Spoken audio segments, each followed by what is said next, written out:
Good morning, Maddie. I hope your week has been well. This week was rougher than others, but something happened that triggered an early memory of mine.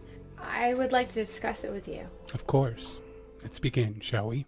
Huxley and a young Maddie arrive home, pulling into the driveway. Once they park, Huxley walks over to the other side of the truck and helps young Maddie down from her seat. They begin to walk to the door. The door opens and we see Huxley guiding Maddie inside of her new home.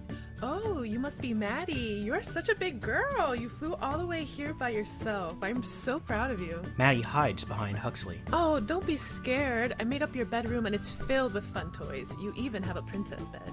Is it really big and pink like the castle from the movies? Just like the movies. A few hours pass and Huxley and Maddie are in the living room. Rebecca has gone to bed. Hey Maddie, it's getting late. It's time to go to bed. I'll show you many more things that we will do tomorrow. Let me show you to your bedroom. Huxley takes her to her room. Maddie, your pajamas are right here inside this dresser. Go ahead and change. Maddie gets the pajamas from the dresser and looks at Huxley. It's okay, I'm not going anywhere. Maddie changes into her pajamas slowly. Come on, Maddie. I'll lay right here with you until you fall asleep. I thought daddies were supposed to sleep with mommies. I will. I just want to make sure that you're comfortable, and I'll go to Mommy once you've dozed off. Okay.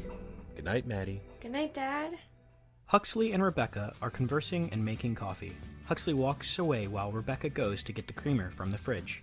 Huxley slowly opens the door to Maddie's bedroom and gently calls her name. Maddie! Maddie, it's time to wake up! Huxley is slightly more distant and calculating than he usually is throughout the coming day. Out of bed, sweetie. Come to breakfast. I don't want to come and have to wake you up again. Huxley exits the room as Maddie wakes up, stretches a little, and throws the covers off, rubbing her face. She walks to the kitchen and sits at the counter. Good morning, sleepyhead. What would you like for breakfast? Waffles and chocolate milk, please. I think we're all out of waffle mix. But we do have marshmallow puffs. Yes! Marshmallow puffs are amazing. Okay, marshmallow puffs it is. Rebecca grabs a bowl from the cabinet and starts pouring cereal. As she is putting it away and getting milk, Maddie bounces excitedly in her chair. We overhear Huxley talking in a hushed tone on the phone in the other room. Snippets of the conversation are caught. Yes, she's ready. I've made sure of it. She's sweet, but we'll give her something to make sure she's calm before we come over. She's not a fighter. Yes, I can make sure she's wearing something red. No, don't tell anyone yet. I want to ease her into it. During this conversation, Rebecca does little things to cover up the fact that she's trying to hear what's being said on the phone, shuffling through papers, etc. as Maddie eats. Maddie startles Rebecca a bit when she speaks. Mama, could I have more marshmallow puffs? What? Honey? No, finish what's in your bowl. All right. Oh, yes, I'm looking forward to it. Yes, I told you already, it's her first time. Right. See you at 9. He hangs up and makes eye contact with Rebecca. A look passes between them. Huxley walks into view with Maddie trailing next to him, holding Huxley's hand. Maddie's movements are slow and tired. She looks like she's somewhere else. Maddie is wearing a red hair bow and a red dress. Huxley knocks on the door. Maddie starts to droop, almost sitting on the floor. Huxley pulls on her hand and harshly whispers for her to get up. We hear noises and shuffling behind the door before it opens. A middle-aged man stands in the doorway smoking a cigarette. He looks at Huxley and Maddie, then gestures for them to come inside. They do. Huxley picks Maddie up and places her on a bar stool. The neighbor leans against the wall, watching them. Huxley pulls out a small bag with a fine powder in it and hands it to the neighbor. The powder is crushed rohypnol, meant for dissolving in water. The neighbor puts the bag in his pocket. Maddie's pupils are dilated and droopy. She's been given a small dose of the rohypnol. The neighbor is handing Huxley a scrunched-up wad of cash. Huxley uncurls it and checks that the cash is all there and then puts it in his jacket pocket. Huxley exits the apartment. The neighbor lifts Maddie off the chair and leads her to a room. The neighbor places Maddie on a bed and strokes her hair.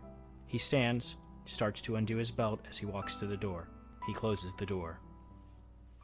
Huxley arrives at the airport with Maddie. The doors to the airport slide open, and Maddie sees the departures and arrivals sign. So where am I going this time? I believe you're going to Japan. At least I can get a new location in my passport. All right. You're looking for a man that'll be wearing a red fedora and a sign that says Sharon, okay? Okay, I'll see you when I get back. Maddie begins to leave Huxley. She knows this is just another day to her and there will be many more to come. Time passes and we see her get onto the plane. She sits in a window seat and yawns as she passes out. It goes dark. We see Maddie getting off the plane and seeing the guy with the fedora and the sign. She goes with him. We see them exit.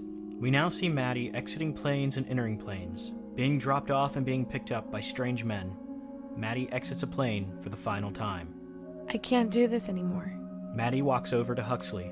He is waiting for her at the exit station. He reached for her hand to walk with her. She pulls away. I don't need your hand. Let's just go home. Huxley looks at Maddie and just keeps walking. They exit the airport and walk to the truck. They begin to drive home. Maddie, I'm glad you are opening up about these memories. I believe that going forward, you may want to be able to reach out to me without waiting the whole week. I'm going to IM you my number so that if another triggering memory like the one you just discussed happens, you can call me, day or night. Okay?